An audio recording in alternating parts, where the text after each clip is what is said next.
Shalom Mishpachah. I just wanted to come to you all and make this video and just kind of talk to you a little bit about what we're doing today and why we're doing it. So yesterday you saw that I made a video about being submissive and why I'm not doing a lot of different other things at this time. Just trying to be submissive and be obedient to the Most High and all that He asked for me to do. And so today, by surprise, well actually last night by surprise, my Malaki, which is my king, he told me that he wanted to take me on a date. And so, I kind of felt like, well, do I deserve to go on a date right now if I'm not, where I need to be as far as an Isha? And he said no, he wanted to take me on this date. And so what that showed me is that this is exactly the way the Most High functions with us. He says that if my people that are called by my name will humble themselves, that He would, and seek His face, that He would hear from us and heal the land. And so I believe that's Deuteronomy 30 and Colossians, maybe. I have to double check. But anyway, I just wanted to come and show you all the brighter side to humbling yourself. And I didn't expect for Meleki. You don't have to say my, because that's like a double, I don't know if that's a double negative or what because it's basically like saying my king, instead of saying just Meleki, which is my king. And so one of the things that I shared with him was that I really wanted to get into the habit of addressing him as authority instead of just calling him, Dawid. I wanted to really address him as with authority, because to me it kind of puts it in a military sense, because I would never call like my superior when I was in the military by just like hit their first name. You just couldn't do that.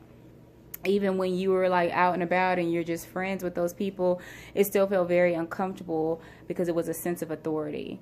And so anyway, I just wanted to get back to what I was saying as far as like submissiveness and being submissive and what the Most High will do for you when you're submissive. And it doesn't have to be something that takes like forever. It doesn't have to be you seeing the reward of your submissiveness like weeks or years later. No, the Most High literally will do it right then and there. He'll do it right away and show you mercy and grace during those times, when you are humbling yourself. But it takes for you to humble yourself first. And one of the things that Meleki told me was that I'm supposed to have a fear for him. And he gave me can't remember, I want to say Ephesians, where it talks about having fear and reverence, and what the actual word reverence means, which means it actually does mean like to fear. So at first that was kind of hard for me to understand, because I was thinking, well, why do I have to fear him? Like, I understand fearing the Most High because he can literally kill you. We're supposed to be keeping law, statutes, and commandments and whatnot. So I get that, but I really didn't understand me having a fear. I understand respect, but I didn't understand fearing fearing Meleki. So I just kind of wanted to share that with you all, that's been something that I'm working on, definitely studying and reading, asking for revelation. Yesterday kind of really put me into a position to where I understood the fear. And it's because there's a lot of things that can happen, if you are a wicked wife, or if you are not submissive, or if you don't do things the way that your ish wants you to do them. And so yeah, I just wanted to come and show you all that by me doing that, it's not like I'm in a corner somewhere like trapped and abused and sad. Actually, on the contrary, I was rewarded for humble behavior. And so I definitely wanted to bring that to you all and show you that to be encouraged, to stay encouraged. And if you are a Isha that is dealing with these things, dealing with submissiveness, which 90% of us that are new to the way or haven't been in the way too long, or maybe even been in the way for a long time, are still dealing with submissive issues because we're dealing with the curses. We're in a land that of our captivity, and so it's a lot more difficult to be in your role when you're in captivity and you don't know how to be in Isha. So what I've asked for Meleki to do is to teach me how to be his Isha, and to really teach me, and that I'm willing to learn whatever that he teaches me of how to be an Isha to him.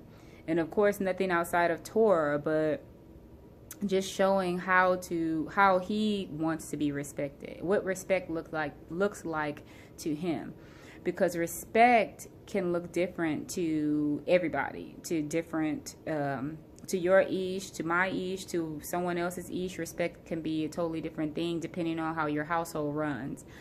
So he's just going to be teaching me over the next I guess weeks and months, and even maybe even years. Probably going to take quite a long time to really get me to the point to where I'm supposed to be, and then even then still trying to be better.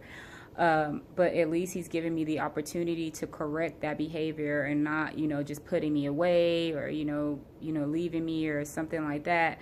He's actually taking out the time to try to help me be a better me, and not just for him but for myself.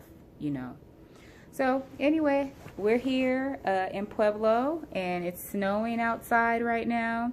I don't know if you guys can see it, but let me see.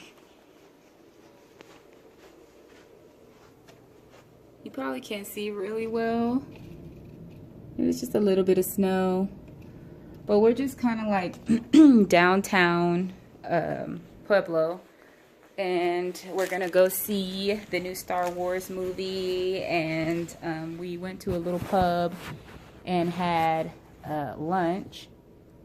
And so I'm just here chilling out at the hotel room, waiting for Meleki to get back and tell me what's the next thing we're gonna be doing today. So like I said, gonna go to the movies, and maybe they said there's a river walk that's down here downtown, but it's like snowing and kind of cold already, and I didn't really dress the part to be out in the snow. But whatever his plan is for us today. So anyway, I just want to encourage you all to stay the course, keep the faith, and don't give up. Keep asking the Father, crying out to him. It might be a lot of tears over the next couple weeks, and it might be a lot of just, I guess,